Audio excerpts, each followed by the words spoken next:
नमस्कार दोस्तों, मैं हूं अमित और स्वागत है आपका अपने YouTube चैनल जिसका नाम है योर सिलेक्शन। तो जैसा कि आप जानते हैं कि रेलवे ग्रुप डी का फॉर्म फिलअप हो रहा है, तो ज़रूरी है कि तैयारी भी अच्छी होनी चाहिए। ठीक है, एक सीट पक्का करने के लिए ये बहुत ही ज़रूरी है। सिर्फ फॉर्म भर देना बहुत बड़ी बात नहीं है। ठीक है, तो आज हम इस वीडियो में कवर करेंगे जनरल साइंस के 20 महत्वपूर्ण क्वेश्चंस जो आपके परीक्षा के लिए गेम चेंजर साबित होगा। ठीक है, चलिए शुरू करते हैं। सबसे पहला क्वेश्चन है, यदि किसी गतिशील वस्तु का वेग दोगुना कर दिया जाए तो उसकी गतिज ऊर्जा पे क्या प्रभाव पड़ेगा। ठीक है, जब किसी वस्तु के वेग को दोगुना कर दिया जाता है तो उसकी जो गतिज ऊर्जा होती है वो क्या होती है, 4 गुनी हो जाती है। चूँकि के जो है काइनेटिक एनर्जी है, इसका फॉर्मूला क्या होता है, 1/2 mv² होता है। ठीक है, तो जब इसको डबल किया जाएगा तो गतिज ऊर्जा कितनी हो जाएगी, 4 गुनी हो जाएगी। ठीक है, चलिए अगले क्वेश्चन पे की तरफ चलते हैं हम लोग।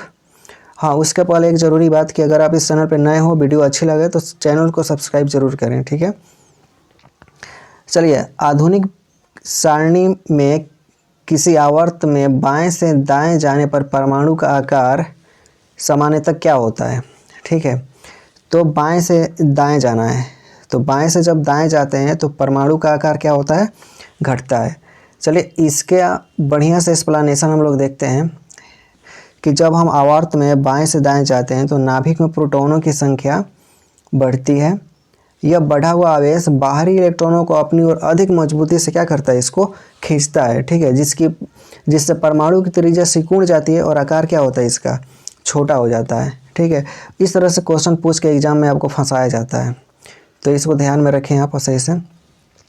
अगला 3 नंबर क्वेश्चन है कि पौधों में लचीलापन प्रदान करने वाली अस्थायी ऊतक परमानेंट टिश्यू कौन सी है। ठीक है, तो ऑप्शन है पैरेन्काइमा, स्क्लेरेन्काइमा, कोलेन्काइमा, जाइलम। तो इसका सही जवाब क्या होगा, कोलेन्काइमा। इसका सही जवाब क्या हो जाएगा, कोलेन्काइमा होगा। ठीक है, चलिए इसका थोड़ा व्याख्या हम लोग एक्सप्लेनेशन देखते हैं कि ये कैसे काम करता है। देखिए, कोलेन्काइमा ऊतक पौधों में नए भागों जैसे कि टहनियों और पत्तों के डंठल को बिना टूटे मुड़ने की शक्ति और लचीलापन देता है। ठीक है, जबकि जो स्क्लेरेन्काइमा जो ऊतक है, स्क्लेरेन्काइमा क्या करता है, कठोरता प्रदान करता है। जैसे कि नारियल का जो छिलका होता है वो क्या होता है, बहुत ही मजबूत होता है, तो उसको मजबूती कौन प्रदान करता है, स्क्लेरेन्काइमा मजबूती प्रदान करता है। ठीक है, और लचीलापन कौन प्रदान करता है, बताइए, कोलेन्काइमा। ठीक है, तो लचीलापन प्रदान करने का काम कौन सा करता है, कोलेन्काइमा करता है। चलिए आगे 4 नंबर क्वेश्चन है कि एक अवतल दर्पण के सामने वस्तु को वक्रता केंद्र पर रखा गया है, इसका प्रतिबिंब कहाँ बनेगा। ऑप्शन है मुख्य फोकस पर, बी है अनंत पर, सी है वक्रता केंद्र पर और डी है दर्पण के पीछे। तो चूंकि क्या होता है कि अवतल दर्पण में जो वस्तु को रखा जाता है वक्रता केंद्र पे, तो वस्तु का फिगर भी कहाँ बनता है, वक्रता केंद्र पे ही बनता है। ठीक है, जब वस्तु को अवतल दर्पण के वक्रता केंद्र पे रखा जाता है तो उसका प्रतिबिंब भी वहीं पे वक्रता केंद्र पे ही बनता है। और प्रतिबिंब कैसा बनेगा, वास्तविक उल्टा और वस्तु के बिल्कुल बराबर आकार का बनता है। चलिए 5 नंबर क्वेश्चन है कि निम्नलिखित में कौन सा एक उभयधर्मी ऑक्साइड है। तो उभयधर्मी ऑक्साइड का उदाहरण बताना है इसमें, तो N2O, MgO, सी ऑप्शन है Al2O3, डी ऑप्शन है CO2। तो इसमें सही आंसर क्या हो जाएगा, इसका Al2O3 हो जाएगा। ठीक है, एल्युमिनियम ऑक्साइड। क्यों होगा, क्योंकि देखिए सबसे पहले उभयधर्मी ऑक्साइड को समझते हैं कि उभयधर्मी ऑक्साइड क्या होते हैं, कि वे ऑक्साइड जो अम्ल और क्षार यानी कि एसिड और बेस दोनों के साथ क्या करते हैं, अभिक्रिया करते हैं, और लवण और जल यानी कि साल्ट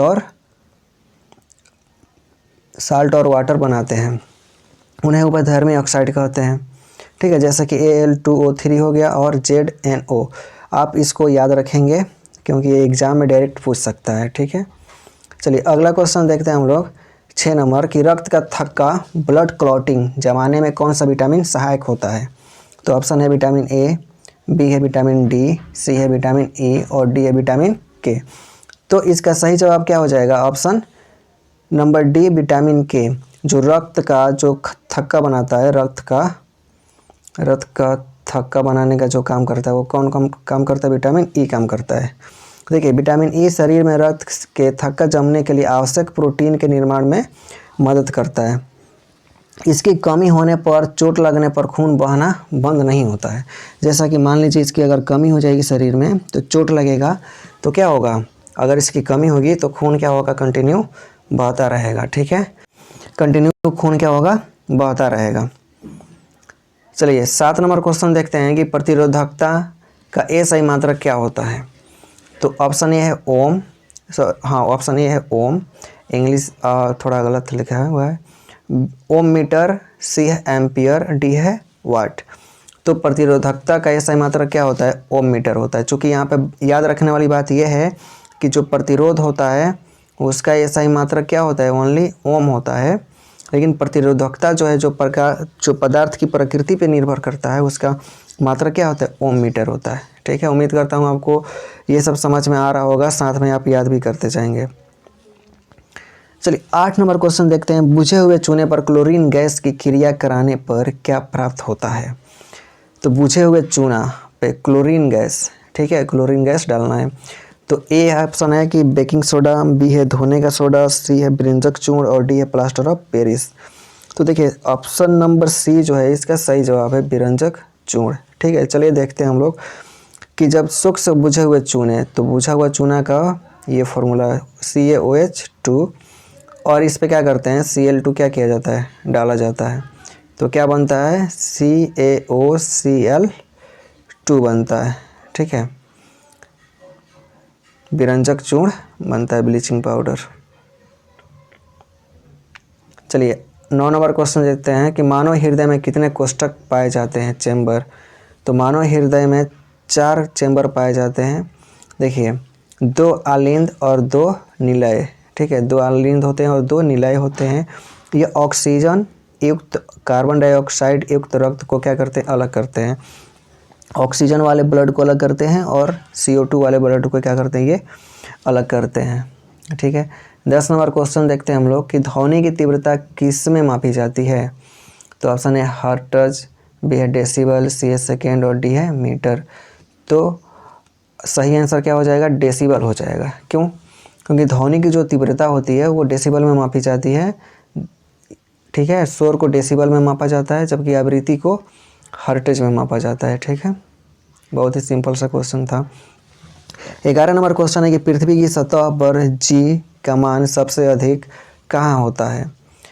तो देखिए ऑप्शन ए भूमध्य रेखा पे, बी है ध्रुवों पे, सी है पृथ्वी के केंद्र पे, डी है पहाड़ों की चोटी पे। तो देखिए पृथ्वी की सतह पे G का जो मान होता है वो सबसे ज़्यादा कहाँ पे होता है, ध्रुवों पे होता है, पोल्स पे होता है, पोल्स पे। ठीक है, पृथ्वी पूरी तरह गोल नहीं है, ध्रुवों पर यह थोड़ी चपटी है, इसलिए ध्रुवों पर केंद्र से दूरी कम होने के कारण G का मान सबसे अधिक होता है और यह भूमध्य रेखा पे सबसे कम होता है। ठीक है, अगला क्वेश्चन है 12 नंबर, ये रसायन विज्ञान से संबंधित है। ठीक है, pH स्केल का एक क्वेश्चन लिया गया है यहाँ पे कि हमारे शरीर में रक्त का pH मान सामान्यतः कितना होता है। तो ऑप्शन है 6.4, बी है 7.0, सी है 7.4, डी है 8.5। ठीक है, जब आप 10th क्लास का जब NCERT लेंगे ना तो वहाँ पे 7.4 दे रखा है, तो 7.4 ही होगा, हर जगह 7.4 ही दे रखा है। तो बेसिकली अगर आप तैयारी कर रहे हैं अच्छा से तो 9th और 10th का जो NCERT है उसको अच्छा से आप पढ़ लें। तो मानव रक्त जो होता है थोड़ा सा क्षारीय होता है, इसका pH मान क्या होता है, और 7.35 से 7.45 के बीच में होता है। तो यहाँ पे सही आंसर क्या होगा, 7.4 हो जाएगा। ठीक है, अगर 7 से कम हो जाए तो व्यक्ति की क्या हो सकती है, मृत्यु हो जाएगी। चलिए एक जीव विज्ञान का क्वेश्चन लेते हैं हम लोग। और लार में कौन सा एंजाइम पाया जाता है जो स्टार्च के पाचन में मदद करता है। तो ऑप्शन ए है पेप्सिन, बी है ट्रिप्सिन, सी है टाइलिन और डी है लाइपेज। तो सही आंसर इसका क्या है, टाइलिन है। सही आंसर इसका क्या है, टाइलिन है। देखिए मुंह की लार में टाइलिन एमाइलेज एंजाइम होता है जो कार्बोहाइड्रेट को सरल शर्करा में तोड़कर पाचन की शुरुआत करता है। जैसे कि आप लोग जानते हैं कि भोजन पचना यानी कि भोजन पचने की प्रक्रिया कहाँ से शुरू हो जाती है, मुंह से ही शुरू हो जाती है। ठीक है, लार में जो टाइलिन एमाइलेज होता है वो क्या करता है, पचाने का काम शुरू कर देता है। देखिए यदि एक भौतिकी का क्वेश्चन यहाँ पे है कि यदि 10 किलोग्राम की वस्तु को 2 मीटर की ऊंचाई तक उठाया जाता है तो किया गया कार्य कितना होगा।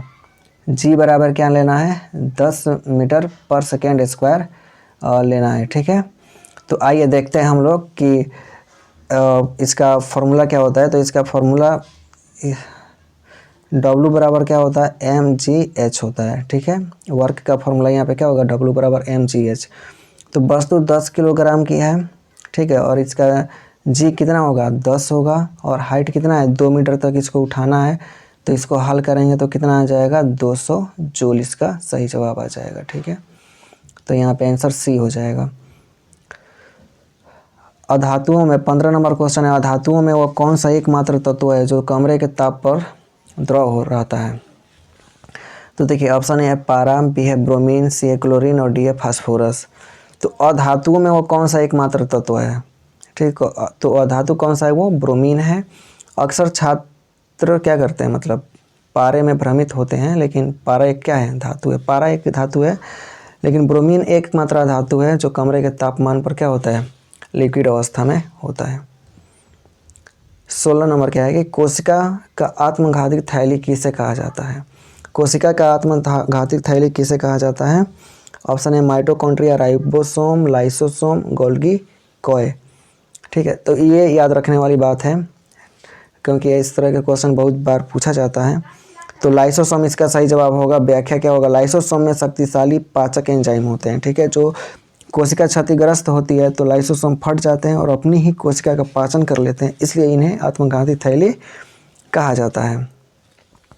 दोस्तों अगर आपको वीडियो अच्छी लग रही हो तो लाइक और सब्सक्राइब जरूर करें।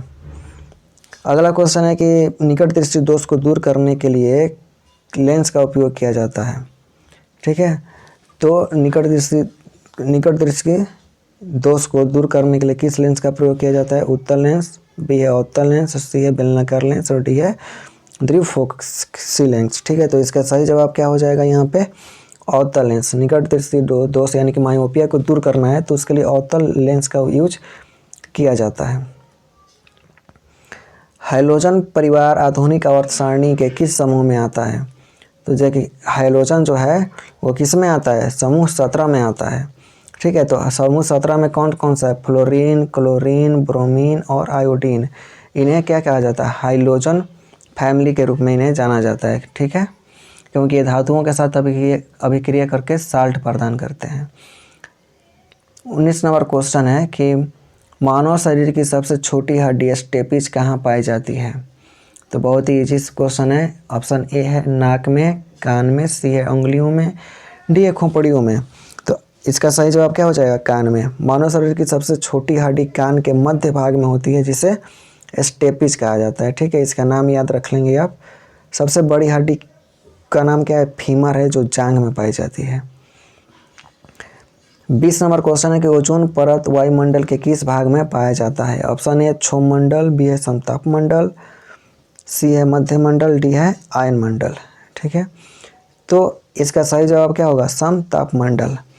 ओजोन परत समताप मंडल में स्थित है जो सूर्य से आने वाली हानिकारक पराबैंगनी किरणों को सोखकर पृथ्वी की रक्षा करती है।